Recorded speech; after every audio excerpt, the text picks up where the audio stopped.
விஜி என்ன ரெடி பண்ணிட்டு இருக்கீங்க? குட்டி பாப்பாவுக்குலாம் தேய்ச்சி குளிக்க வைக்கிற பவுடர் இது. ஓகே, விஜி வந்து இன்னைக்கு நீங்கள் புதுசாக பார்ப்பீங்க. நம்ம அன்பு மகள் டீமில் வந்து ஜாயின்ட் ஆகிருக்காங்க சப்போர்ட்டுக்காக. ஸோ வந்து இப்போ பாத் பவுடர், பேபி பாத் பவுடர் வந்து சளிச்சிட்டு இருக்காங்க. அரைச்சிட்டு வந்தாச்சு, இதை சளிச்சிட்டு இருக்காங்க. ஸோ இது வந்து ஆண் குழந்தை பெண் குழந்தை 2 பேருக்குமே யூஸ் பண்ணலாம். 2 ஸ்பூன் இல்லை 3 ஸ்பூன் அளவுக்கு எடுத்துட்டு பால் அப்படி இல்லைன்னா பிளைன் வாட்டர் நீங்கள் மிக்ஸ் பண்ணி சோப்புக்கு பதிலாக இதை தேய்ச்சி குளிக்க வைக்கும் போது குழந்தையோட ஸ்கின் கலர் வந்து இம்ப்ரூவ் பண்ணி கொடுக்கும். அது மட்டும் இல்லாமல் ஸ்கின் ரொம்ப நல்லா சாஃப்டாகவும் ஃப்ரெஷ்ஷான ஃபீலும் இருக்கும். இதில் வந்து வசம்பு அதிகமாக ஆட் பண்ணியிருக்கிறதால குழந்தைக்கு பால் கொடுப்பீங்க இல்லையா, ஸோ அந்த பால் வாடைக்கு எறும்பு கடிக்கிறது, இந்த ஈ முக்கிறது, இந்த மாதிரிலாம் இருக்கும். ஸோ அந்த வசம்பு வாடைக்கு வந்து பூச்சி எதுவுமே குழந்தைய வந்து தீண்டாது. ஆவாரம்பூ, ரோஜாப்பூ, கார்போக அரிசி, பச்சை பயிறு இதெல்லாமே ஆட் பண்ணியிருக்கோம்.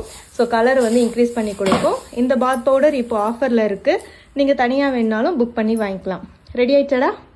ரெடி ஆயிடுச்சு.